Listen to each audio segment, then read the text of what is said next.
À la tête du ministère de l'Industrie depuis septembre 2019, Julien Paluku Kaongia a consolidé davantage la mise sur pied des fondamentaux qui ont constitué une boussole pour l'industrialisation de la République démocratique du Congo, en l'occurrence le document de politique et des stratégies industrielles, DEPSI, et le plan directeur d'industrialisation avec ses 6 composantes, notamment routières, ferroviaires, aéroportuaires, portuaires, centrales hydroélectriques et les zones économiques spéciales, chiffrées à 58,4 milliards de dollars américains, et ce, dans le but de matérialiser la vision du chef de l'État, celle de la diversification de l'économie congolaise. Dans le cadre de la mise en œuvre de ce plan, le ministre de l'Industrie a baissé le taux d'intérêt débiteur au niveau du Fonds de promotion de l'industrie de 9 à 6% pour les grandes entreprises et 4% pour les jeunes et les femmes. Le ministre, par le truchement du Fonds de promotion de l'industrie, a mis à la disposition des entreprises frappées par les effets de Covid-19 10 millions de dollars américains à taux zéro. Aussi, 5 millions de dollars américains débloqués ont permis à la Congolaise des voies maritimes, CVM, d'acquérir une drague pour ainsi faciliter la chaîne et le transport vers le débouché des industries se trouvant en province. La construction des bacs pour inonder l'espace Grand Kasaï en produits de première nécessité a été financée, ce qui avait constitué un ouf de soulagement pour la population de cette partie du pays. La société Congo œuf, basée à Lubumbashi, avait bénéficié également d'un financement du gouvernement pour accroître sa capacité de production d'œufs. Dans l'objectif de réduire la facture des importations qui coûte très cher à la République démocratique du Congo, grâce au management payant de Julien Paluku Kaongia. Sous la coordination du Premier ministre, plusieurs entreprises industrielles ont bénéficié des financements et des subventions. À Kinshasa, le ministre de l'Industrie a inauguré l'usine de production des câbles Made in Congo, câbles de meilleure qualité de la société Proton. Également, un laboratoire de recherche en agriculture a été inauguré pour ainsi contribuer à la matérialisation de la vision du chef de l'État, Félix-Antoine Tshisekedi Tshilombo, celle de la revanche du sol sur le sous-sol. À Lubumbashi, dans la province du Haut-Katanga, les industries de la société Mining Engineering Service, MES, pour la production d'anodes avec une capacité de 50 000 anodes par an, et la production des tuyaux avec une capacité de 11 000 tonnes par an, ainsi que celle des câbles et conducteurs en aluminium de 1800 tonnes par an, ont été inaugurées. À Kimpese, dans le territoire de Songololo, province du Congo central, l'usine moderne de production des emballages du ciment et des produits agricoles de la société Beck Saint-Sax a été inaugurée. Au Nord Kivu, la cimenterie Nyiragongo a bénéficié du financement du Fonds de promotion de l'industrie et la cimenterie du Kivu, basée dans le territoire de Rutshuru, ainsi que la société Soprocopiv, qui produit le café moulu, implanté dans le territoire de Lubero.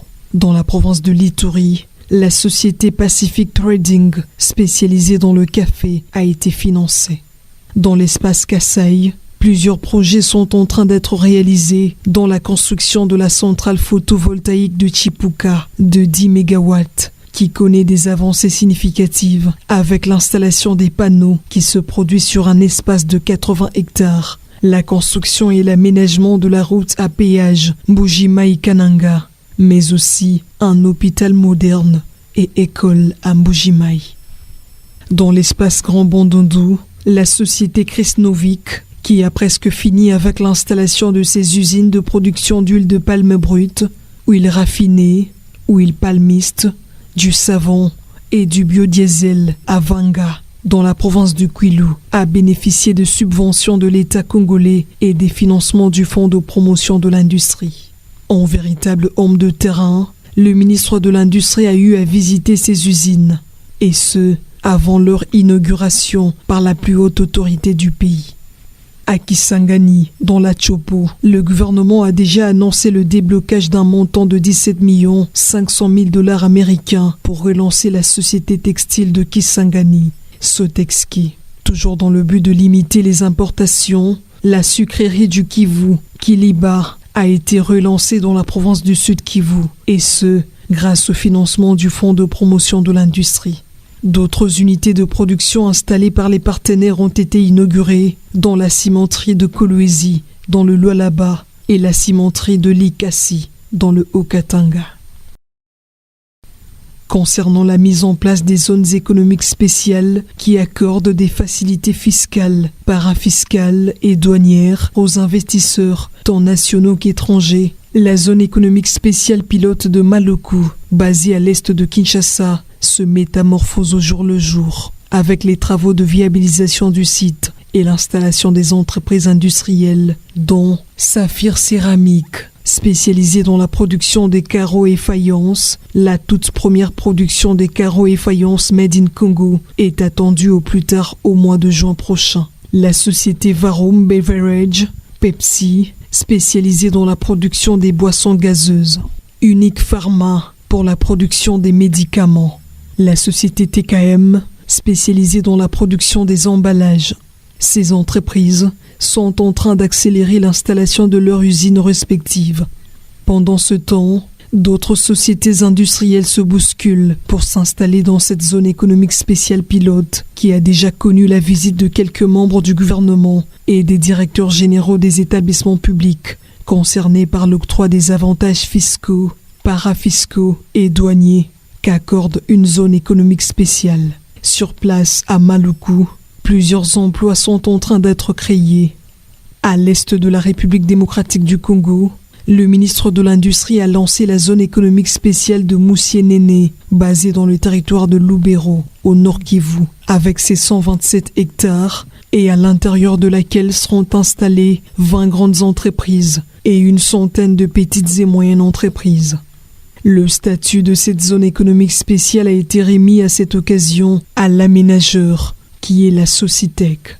Déjà, une usine de production d'eau potable est opérationnelle dans la dite zone. Cette dernière contribuera de faire de l'industrie un facteur de paix et de stabilité dans la partie est du pays, longtemps secouée par les conflits armés.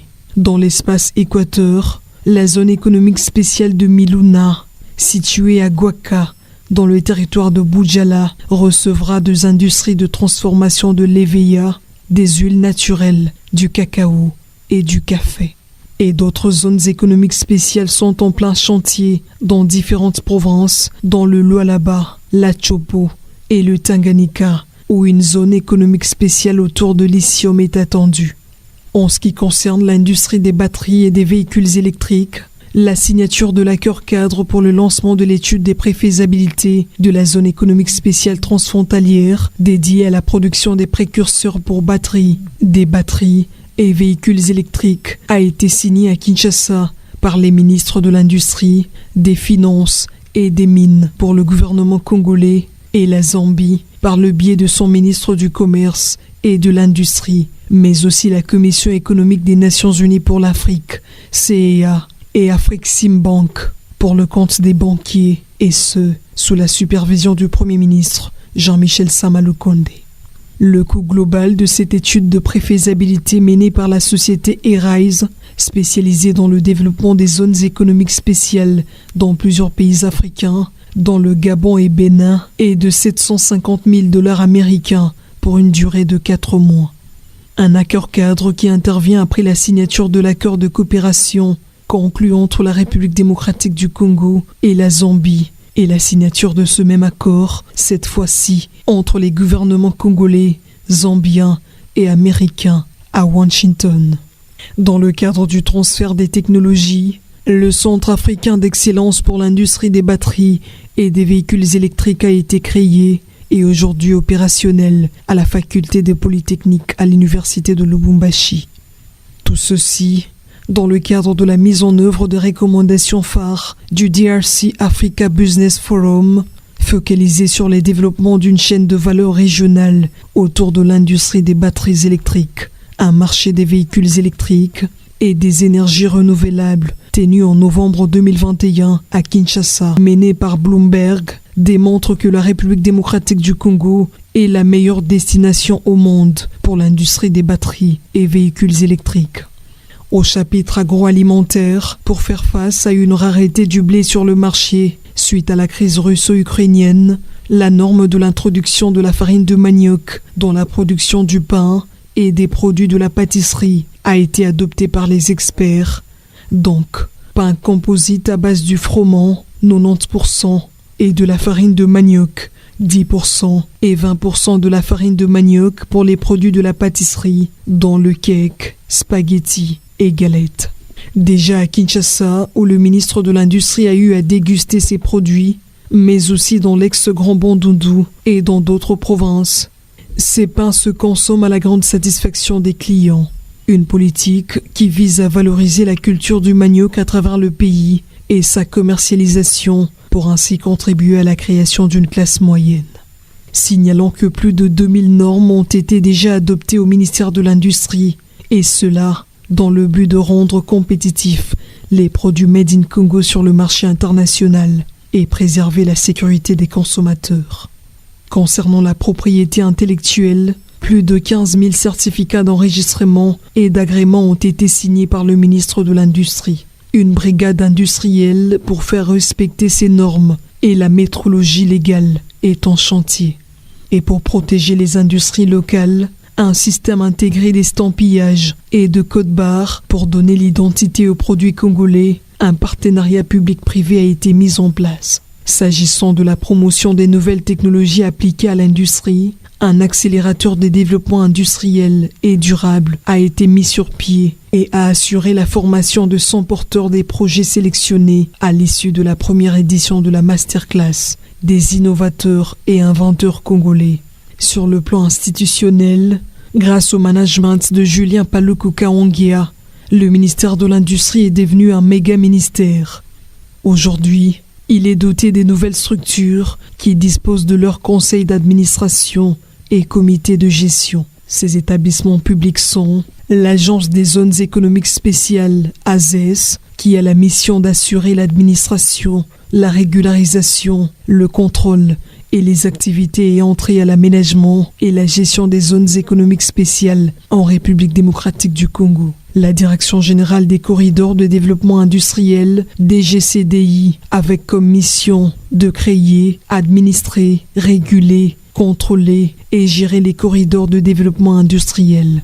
Le Conseil congolais de la batterie, CCB, qui a la mission d'identifier les partenaires pour attirer et promouvoir les investissements, l'innovation et la technologie pour la transformation des minerais stratégiques qui entrent dans la fabrication des batteries électriques, proposer et mettre en œuvre les normes de production des précurseurs des batteries et des véhicules électriques en République démocratique du Congo. Le Bureau national d'études et de planification industrielle, BENPI, qui a lui la mission de conseiller le gouvernement dans le domaine de la planification du développement industriel.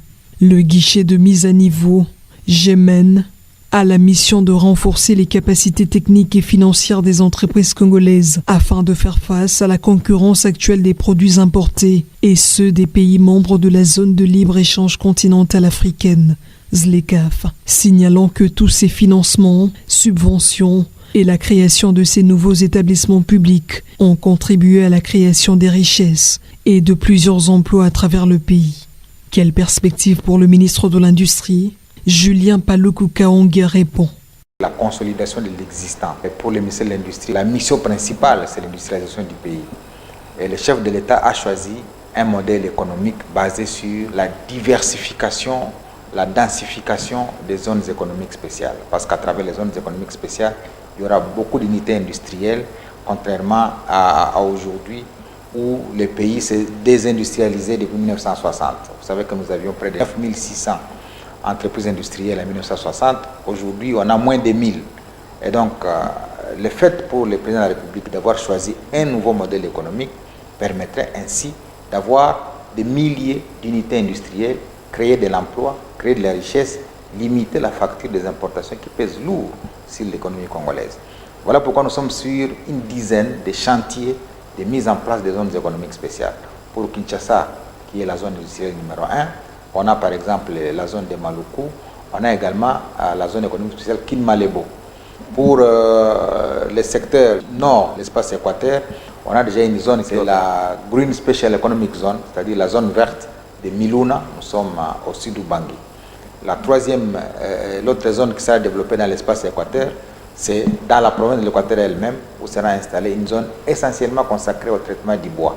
Au lieu de continuer à exporter les grumes de bois, nous voulons transformer les bois localement et avoir la matière finie que nous allons faire consommer d'abord à la population congolaise, ensuite à faire consommer à l'extérieur pour que nous devenions des exportateurs aussi des produits finis. Nous avons sur le côté est de la RDC, tout le monde a suivi le lancement de la zone économique spéciale de Moussienene, c'est au Nord Kivu, pour essayer un peu de donner une autre réponse à la paix. Parce que la paix aussi passe par ce genre de mécanismes d'industrialisation pour créer de l'emploi pour les jeunes, ainsi réduire la propension à certains des effets recrutés dans les groupes armés. Du côté sud, nous avons la zone économique spéciale de Kinsevere, qui va abriter la chaîne de valeur des batteries électriques. Kiswichi, nous avons Lualaba. Et donc, dans l'espace Kasaï, nous avons par exemple la zone économique spéciale de Kalamambouji, qui va faire frontière avec l'Angola. Donc, c'est autant de chantiers que nous allons consolider pour nous rassurer que la RDC redevient encore une fois un pays industrialisé. À côté de cela, nous allons poursuivre la réforme au sein du Fonds de promotion de l'industrie. Ce fonds qui a été créé en 1989 tarde à démontrer ce dont il est capable au regard des évaluations qui sont faites ça et là. Mais depuis un certain temps, les gens se rendent compte de ce que le Fonds de promotion de l'industrie est en train de réaliser en finançant, par exemple, les infrastructures industrielles qui étaient presque dormantes. On est en train de les ressusciter pour aujourd'hui créer une sorte de plateforme industrielle à travers la République. Il suffit seulement de voir ce qui est financé dans le Congo central, ce qui a été financé dans les Katanga, ce qui a été financé dans les Kivu grâce au Fonds de promotion de l'industrie et beaucoup d'autres unités industrielles dans les Kasaï, le programme présidentiel dont une partie a été financée par le Fonds de promotion de l'industrie. Vous avez vous-même, lorsque la Covid a frappé les pays, vous avez même vu comment le FPI a sorti 10 millions de dollars pour aider à stabiliser l'économie de notre pays. Donc, cette réforme va se poursuivre pour qu'on se rassure que les fonds de promotion de l'industrie servent réellement à promouvoir l'industrie. Ainsi, à l'horizon 2030, 2035 ou 2040, on se rassure que nous avons une plateforme industrielle que l'État lui-même a su financer à travers ce fonds. Il y a d'autres chantiers que nous allons poursuivre, notamment la révision de la loi qui fixe le régime des zones économiques spéciales. Nous avons fait signer par le Premier ministre le décret qui porte sur les avantages après son adoption en Conseil des ministres. Mais pour que ça rassure les investisseurs, nous allons insérer tous ces avantages-là dans une loi pour que les investisseurs se rassurent qu'en venant au Congo, personne ne peut se réveiller un matin et abroger un décret du Premier ministre. Donc c'est une réforme que nous allons devoir proposer. Nous allons également, dans le cadre légal, nous rassurer que nous avons élaboré la loi sur la normalisation, parce que même si nous allons commencer à produire, si nous ne respectons pas les normes au niveau international, nos produits ne seront pas compétitifs au niveau du marché international, parce qu'ils ne vont pas respecter les normes.